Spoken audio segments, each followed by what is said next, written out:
This is Microsoft Flight Simulator 2020. I'm in a Cessna 152 at Sun River Airport in Oregon. And I just want to talk about the sim, Microsoft Flight Simulator 2020.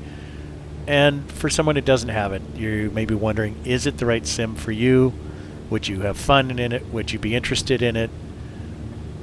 What would it cost you to fly in it? And I just want to do a real quick video about things that I think are important. First of all, the number one thing, if you want to fly in the real world, if you want to fly places that you've been, point at the scenery that you've seen in real life, then I gotta say this is the sim for you, because it's the entire real world. This is Central Oregon. I could fly with live weather and live time, which right now would be dark, but it would be raining or snowing. I can set the time to the time I want, the weather to the weather I want, but the terrain, the scenery, the topography, the cities, the mountains, everything is based on real life. And to me, that makes this the only sim for me. On the other hand, if the area you're flying over, if you would prefer that it is a recreation of Europe during World War II, and you want to do combat, then this isn't the sim for you, because all the scenery is current, modern, and there is no air combat. There are military planes. Some even have guns on them, but there's no actual battle. So if that's what you're looking for, then this isn't the sim for you. If you want to learn a lot about the planes, like all the different controls, the main controls, where they are, what they do, then this could certainly do that for you. If you want like no shortcuts, you want to start in the plane and you have to go through an entire checklist, and if you do something wrong it's not going to work, and you want every single knob and button to always do something in every plane, then it may not be the sim for you. I think it's a great compromise. There are planes available that are very detailed, that have more systems than I'm ever going to learn how to use, and there are planes that let you jump in and fly, and you can use shortcuts if you want. So that's another thing you could use to decide. Now, what's it going to cost you? Well, the sim itself, I think, is very affordable. The standard version, which comes with enough planes for me, is somewhere between $50 and $60. You can get a deluxe version or a premier version, I think. Comes with more planes for more money, all the way up to like $120. But I personally don't think that the extra planes were worth the extra money, but it's still a really good deal. And then what do you need to do to use it? Do you need something else? Well, yeah, you either have to have a PC or an Xbox, and it needs to be an Xbox Series X or Series S. Xbox One is not supported. And the PC has to be somewhat capable. It's a demanding game. You also need to have a pretty good internet connection, because a lot of the photogrammetry, the scenery, is streamed. So I did it on a 10 megabit connection, but it works better if you have more than that. And then what about peripherals, hardware? Are you going to go broke just trying to get it working, well enough to enjoy it? And no, I would say is a short answer. If you have an Xbox and you have the Xbox controller, that's all you need. I just proved that to myself. I managed to take off and land with just an Xbox controller. I personally think that if you could add a wireless keyboard and mouse, I think the Xbox supports that. I think you would find that helps a lot. On the PC and on the Xbox, if you want to go up from there, maybe you want a flight stick instead of using a controller, or on a PC you probably don't want to try flying with just a keyboard and mouse. I think that would be a bad idea. Then you could get a flight stick. I would recommend getting what's called a HOTAS. It's a hands-on throttle and stick. So it's a combination of the flight stick and the throttle. And make those Xbox compatible if that's what you have. And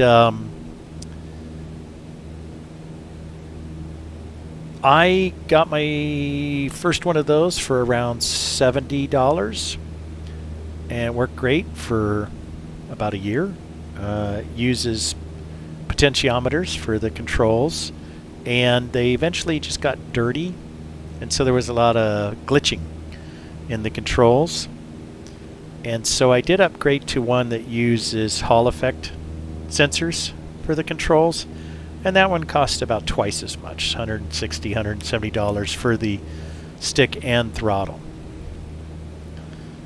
And then what I'm flying with right now actually is a full setup, which is a yoke that looks pretty much like this yoke in the plane here that I'm controlling with. I've got pedals that look a lot like the pedals on the floor. I've got a throttle controller, and I even have a trim wheel. And I did all of that because I fly in VR, and I like reaching out and using controls that look like what's in the plane, even though different planes are going to have different controls. So I also have my flight stick and throttle, so that when I'm in VR and I'm flying in a plane that has a stick, then it's more like what's really in the plane. Now, I mentioned VR a couple of times. That's a whole nother expense. Can't do a VR on Xbox. And on a PC, you're gonna be looking at $300 to $600 plus for a VR headset. They can get really expensive. And you're probably looking at $600 to $800 or more for a graphics card that could handle it. And those can get really expensive because the supply is so bad. So VR adds a whole nother level of expense, but for me, it makes all the difference in the world, because then I just look where I want to look, and I don't have to reach down and grab the mouse to look around the cockpit or use a switch on my yoke to look to the side. But again, it's there's no reason you can't do what I did, which is sneak up on it. I spent $60 for the game, and I flew it with a Xbox style controller that I had laying around, and that was fine. Then I added the stick and throttle, and then VR support came along, and then I later added the yoke and pedals and all of that. So I think it's I think it's fantastic. It's so relaxing for me to just do a flight like this with no real goal in mind. But if you there's not like a career mode. You don't start out as a student pilot and you have to prove yourself and make money in order to buy a plane. It doesn't have stuff like that, but there's third-party add-ons that you can contract for jobs to haul cargo and earn virtual money that way. It can get about as realistic as you want.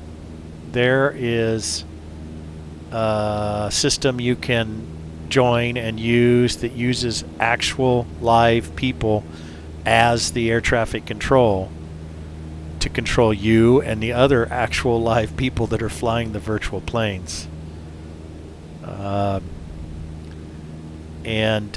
There's group flights, usually organized through Discord, so people can talk to each other on Discord. And because it's the real world, you learn so much about the real world. I went on a group flight today that was in Mexico, and I've been in Switzerland and Germany and just all over in these group flights. And the people that organize them will tell you facts about the area that you're in. Speaking of the real world, this is Mount Bachelor that I'm heading toward here in Central Oregon. And I believe on my slightly to the right of my nose is one of the Three Sisters, but don't quote me on that. So this is the main menu. When I wanted to go for a flight, I went to the world map. I selected my plane. This is planes that the sim came with, planes that I purchased through the in-game marketplace, and some that I added from third-party vendors. But just that came with it. You want to do airline flying? There's an Airbus A320. You want to do biplane? The Pit Special was included with it. So was the 747. One of the updates, the F-18 jet, was included with it. There's just a whole variety of things depending on what interests you. Like I said, some of these I bought, some came with it. As far as buying more, and this applies to the Xbox as well as the PC, is if it's available in the in-game marketplace, then it's available for Xbox. And so, for instance, we wanted to look at aircraft, then we can go through this in-game marketplace and add aircraft in addition to all the ones that come with it. And if you want airports that have more detail, more realism, then you can add these. But there's a lot of them already built in. And a lot of scenery already built in, a lot of landmarks already built in. As far as learning to fly, you can just guess like I did, or there's good flight training for a basic plane built in, and I actually did learn a lot by going through these, and I've only started going through it. There's activities for fun and challenge, discovery flights, landing challenges, bush trips. Oh, and the Reno Air Race. I added that as an add-on. It brought in a variety of classes of planes that can compete in the Reno Air Races. And so that was a extra cost, but it has everything you need. I think that's about all I wanted to cover. I wanted to show you a little bit of what it's like, talk about what you might consider that you would or would not purchase with it, and show you a little bit about how you can get started on it. Is it the right sim for you? I don't know. It's the right sim for me. I do enjoy it a lot, and I hope you got something out of this video.